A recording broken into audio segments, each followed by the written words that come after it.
ಅದೇ ಥರ ನಮ್ಮ ಖರ್ಗೆ ಸಾಹೇಬ್ರು ಪ್ರೈಮ್ ಮಿನಿಸ್ಟರ್ ಆಗ್ತಾರೆ ಅಂದರೆ ನಾವು ಸ್ವರ್ಗಕ್ಕೆ ಒಂದೇ ಗೇಣಿ ಇದ್ದೀವಿ ಅಂತ ನಮಗಷ್ಟು ಖುಷಿ ಆಗ್ತದೆ ಸರ್. ಆಮೇಲೆ ಅದಾನಿಗೆ ಸಾಲ ಮನ್ನಾ ಮಾಡಿ ಮತ್ತೆ ಅವನಿಗೆ ಸಾಲ ಕೊಟ್ಟರು. ಅದು ಬಡವರು ರೈತರದ್ದು ಸಾಲ ಯಾರಾದರೂ ಮನ್ನಾ ಮಾಡಿದ್ರಾ ಸರ್? ಅವರು ಡಿಕ್ಟೇಟರ್ಶಿಪ್ ಥರ ಇದ್ದಾರೆ.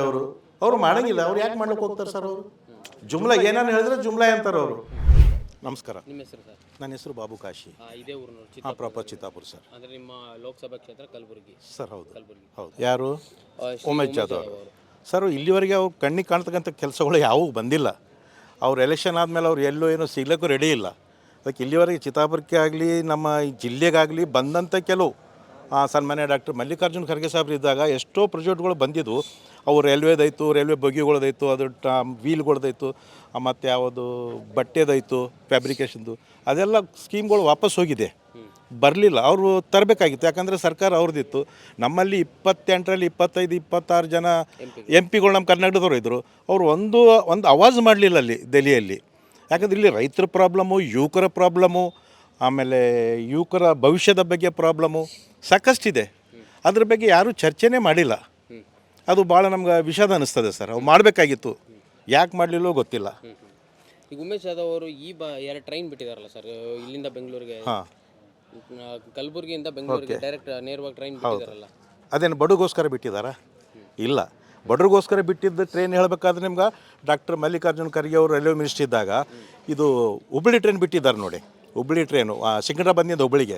ಆವಾಗ ಪ್ರೈವೇಟ್ ಲಾಜಿಕಲ್ದವರು, ಬಸ್ಸಸ್ದವರು, VRL ಆಯಿತು, ಪುರೋಹಿತ್ ಆಯಿತು, ಯಾವ ಇದ್ದಾವಲ್ಲ, ಅವರೆಲ್ಲ ಕೂಡ್ಕೊಂಡು ಖರ್ಗೆ ಸಾಹೇಬ್ರು ಮನವಿ ಮಾಡಿದ್ರು, ಸರ್ ನಮ್ಮ ಬಸ್ಗಳು ಬಂದಾಗ್ತು ಅಂದರೆ ಅದು ಬಸ್ಗಳು ಶ್ರೀಮಂತರ ಸಲುವಾಗಿದೆ, ಇದು ಟ್ರೈನ್ ಬಡವ್ರ ಸಲುವಾಗಿದೆ ಅಂತೇಳಿ ಟ್ರೈನ್ ಕ್ಯಾನ್ಸಲ್ ಮಾಡಲಿಲ್ಲ. ಆ ಟ್ರೈನಿಂದ ಈಗ ಸಾಕಷ್ಟು ಅನುಕೂಲ ಇದೆ ಜನರಿಗೆ. ಅವ್ರು ಕೆಲಸ ಮಾಡ್ತಕ್ಕಂಥ ವ್ಯಕ್ತಿ ಇದ್ದಾರೆ ಅವರು.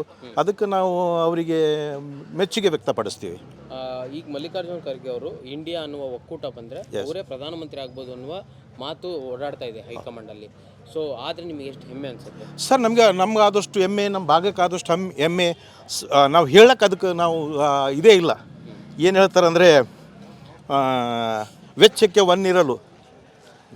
ಒನ್ನಿರಲು ಇಚ್ಛೆ ಅರಿಯುವ ಸತಿ ಸಿಕ್ಕಾಗ ಸ್ವರ್ಗಕ್ಕೆ ಕಿಚ್ಚು ಹತ್ತಿಂದ ಸರ್ವಜ್ಞ. ಅದೇ ಥರ ನಮ್ಮ ಖರ್ಗೆ ಸಾಹೇಬ್ರು ಪ್ರೈಮ್ ಮಿನಿಸ್ಟರ್ ಆಗ್ತಾರೆ ಅಂದರೆ ನಾವು ಸ್ವರ್ಗಕ್ಕೆ ಒಂದೇ ಗೇಣಿ ಇದ್ದೀವಿ ಅಂತ ನಮಗಷ್ಟು ಖುಷಿ ಆಗ್ತದೆ ಸರ್. ಸರ್, ತಾವು ವಿಸಿಟ್ ಮಾಡಬಾರ್ದು, ಕಣ್ಣಿಗೆ ಕಾಣ್ತಕ್ಕಂಥ ಕೆಲಸಗಳು ಸಾಕಷ್ಟು ಮಾಡಿದ್ದಾರೆ ಅವರು. ಸೆಂಟ್ರಲ್ ಯೂನಿವರ್ಸಿಟಿ ಕಡಗಂಚಿಯಲ್ಲಿದೆ, ತಾವು ಹೋಗಿ ನೋಡ್ಬೋದು. ಎಷ್ಟೋ 600 ಎಕರೆ ಜಮೀನು ಇರ್ಬೋದು ಮೋಸ್ಟ್ಲಿ. ಅದರಿಂದ ಎಷ್ಟೋ ಜನರಿಗೆ ಅನುಕೂಲ ಇದೆ. That is the first in the Karnataka central university. ಆಮೇಲೆ ESI ಹಾಸ್ಪಿಟ್ಲ್ ಮಾಡಿದ್ದಾರೆ, ಆಮೇಲೆ SP ಆಫೀಸ್ ಮಾಡಿದ್ದಾರೆ, ಆಮೇಲೆ ಪ್ರೊವಿಡೆಂಟ್ ಫಂಡ್ ಆಫೀಸರೂ ಇರಲಿಲ್ಲ, ಅದು ಕೂಡ ಮಾಡಿದ್ದಾರೆ. ಸಾಕಷ್ಟು ಡೆವಲಪ್ಮೆಂಟ್ಗಳು ಮಾಡಿದ್ದಾರೆ ಅವರು. ಕೆಲಸ ಮಾಡ್ತಕ್ಕಂಥ ವ್ಯಕ್ತಿ ಅಂತ ಹೇಳೋದ್ರಲ್ಲಿ ಅದರಲ್ಲಿ ಎರಡನೇ ಮಾತೇ ಇಲ್ಲ. ಎಲ್ಲದಕ್ಕಿಂತ ಮಿಗಿಲಾಗಿ ಅವ್ರು ಯಾವುದೂ ಜಾತಿ ನೋಡಲಿಲ್ಲ, ಬರೀ SC ST ಅಷ್ಟೇ ಸೀಮಿತ ಮಾಡಲಿಲ್ಲ. 371J ಇಂದ ಚಿತ್ತಾಪುರದಿಂದ 5-6 ಜನ PS ಆಗಿದ್ದಾರೆ. ಅಂದರೆ ಎಲ್ಲ ಬೇರೆ ಬೇರೆ ಕಾಸ್ಟ್ನವರು, ಫಾರ್ವರ್ಡ್ದವ್ರು ಇದ್ದಾರೆ, ಬ್ಯಾಕ್ವರ್ಡ್ ಇದ್ದಾರೆ, ಎಲ್ಲ ಇದ್ದಾರೆ. 371J ಇಷ್ಟು ಇಂಪಾರ್ಟೆಂಟ್ ಮಾಡಿದ್ದಾರೆ ಅವರು. ಅದರಿಂದ ಸಾಕಷ್ಟು ವಿದ್ಯಾರ್ಥಿಗಳಿಗೆ ಅನುಕೂಲವಾಗಿದೆ ಸರ್. ಪಕ್ಷ ಯಾರಿಗೆ ಟಿಕೆಟ್ ಕೊಡ್ತದೋ ಅವರೇ ನಿಲ್ತಾರೆ ಕಾಂಗ್ರೆಸ್ನಿಂದ, ಅದರಲ್ಲಿ ಎರಡನೇ ಮಾತೇ ಇಲ್ಲ. ನಾವು ಇಲ್ಲಿ ಮಾಡೋದು ಯಾಕಂದರೆ ಕೆಲಸ ಮಾಡ್ತಕ್ಕಂಥ ವ್ಯಕ್ತಿ ಬೇಕು. ನಮ್ಮ ಅಭಿಲಾಷೆ ಏನಪ್ಪ ಅಂದರೆ, ಸನ್ಮಾನ್ಯ ಡಾಕ್ಟರ್ ಮಲ್ಲಿಕಾರ್ಜುನ್ ಖರ್ಗೆಜಿ ಸಾಹೇಬ್ರಿಗೆ ಟಿಕೆಟ್ ಕೊಟ್ಟರೆ ನಮಗೆ ಭಾಳ ಅನುಕೂಲ ಆಗ್ತದೆ. ಯಾಕಂದರೆ ಲಾಸ್ಟ್ ಟೈಮ್ ಕೆಲವು BJP ಪಕ್ಷದವರೇ ಪಶ್ಚಾತ್ತಾಪ ಪಡ್ತಾ ಇದ್ದಾರೆ, ಎಂಥ MP ಸೋಲಿಸಿದ್ವಲ್ಲಪ್ಪ ನಾವು ಅಂತೇಳಿ. ಅವರು ಸ್ವತಃ ಪಶ್ಚಾತ್ತಾಪ ಪಡ್ತಾ ಇದ್ದಾರೆ. ಅದಕ್ಕೆ ಈ ಸಲ ಅವ್ರ ಗೆಲುವು 100% ಖಚಿತ ಇದೆ.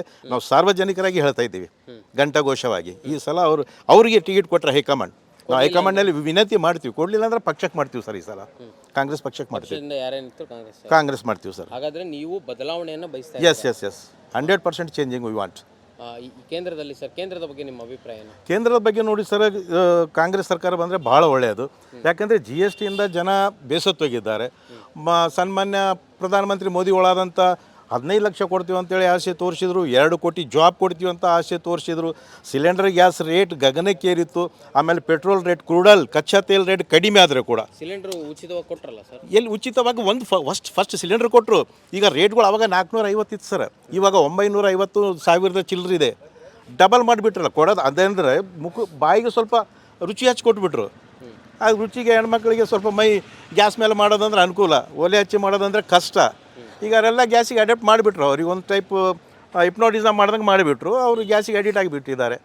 ಬೆಲೆ ಏರಿಕೆ 100%. ನಾವು ನೋಡ್ತೀವಿ ದಿನಸಿಗಳು ನೋಡ್ರಿ ನೀವು, ಎಲ್ಲೆಲ್ಲಿ ಗಗನಕ್ಕೆ. ಮೊನ್ನೆ ಲಾಸ್ಟ್ ವೀಕ್ನಲ್ಲಿ ಬೆಳ್ಳುಳ್ಳಿ 400-500 ರೂಪಾಯಿ ಕೆ ಜಿಗೆ ಹೋಯಿತು. ಯಾಕಂದರೆ ಅವರು ಮಾಡ್ತಾ ಇರೋದು ಕೆಲಸಗಳನ್ನೆಲ್ಲ ಕಾರ್ಪೊರೇಟ್ಗಳಿಗೆ. ನೀವು ನೋಡ್ಕೊಳ್ಳಿ, ಎಷ್ಟು ಲಕ್ಷ ಸಾಲ, 1 ಲಕ್ಷ ಕೋಟಿ ಸಾಲ ಅದಾನಿದು ಮಾಫ್ ಮಾಡಿದ್ರು. GTV ನ್ಯೂಸ್ ಚಾನಲ್ದವ್ರದ್ದು 89 ಲಕ್ಷ ಕೋಟಿ ಸಾಲ ಮನ್ನಾ ಮಾಡಿದ್ರು. ಆಮೇಲೆ ಅದಾನಿಗೆ ಸಾಲ ಮನ್ನಾ ಮಾಡಿ ಮತ್ತೆ ಅವನಿಗೆ ಸಾಲ ಕೊಟ್ಟರು. ಅದು ಬಡ ರೈತರದ್ದು ಸಾಲ ಯಾರಾದರೂ ಮನ್ನಾ ಮಾಡಿದ್ರಾ? ಮನ್ನಾ ಮಾಡಲಿಲ್ಲ. ಅವ್ರ ಮನೆಗಳು ಜಪ್ತು ಮಾಡ್ತಾರೆ, ಅವ್ರು ಹೊಲ ಜಪ್ತು ಮಾಡ್ತಾರೆ. ಅದಕ್ಕೆ ಅವ್ರು ಮಾಡ್ತಾ ಇರೋದು ಕಾರ್ಪೊರೇಟರ್ ಸಲುವಾಗಿಯೇ. ಬಟ್ ರೈತರ ಸಲುವಾಗಿ, ಯುವಕರ ಸಲುವಾಗಿ 2 ಕೋಟಿ ಜಾಬ್ ಕೊಡ್ತೀನಿ ಅಂತೇಳಿ ಕೊಡಲಿಲ್ಲ.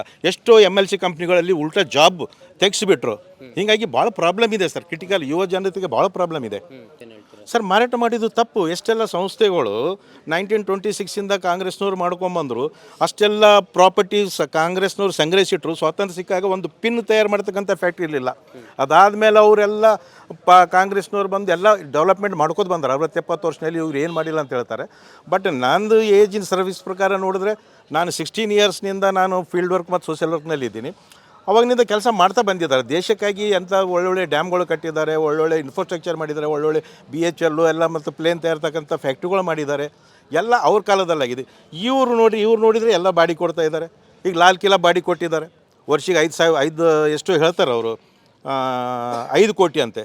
ಅದು ಡೈಲಿ ಕಲೆಕ್ಷನ್ ನೋಡಿದ್ರೆ 1 ಕೋಟಿ 2 ಕೋಟಿ ಮೇಲೆ ಇದೆ ಡೈಲಿ ಕಲೆಕ್ಷನ್. ಈ ಥರ ಪ್ರೈವೇಟೈಸೇಷನ್ದವರಿಗೆ ಅವ್ರು ಹೆಲ್ಪ್ ಮಾಡ್ತಿದ್ರೆ ವಿನ ರೈತರಿಗೆ ಮತ್ತು ಯುವಕರಿಗೆ ಜಾಬಿಗೆ ಈ ಥರ ಯಾವುದು ಹೆಲ್ಪ್ ಮಾಡ್ತಿಲ್ಲ. ಬಡವರಿಗೆ ಹೆಲ್ಪ್ ಇಲ್ಲ.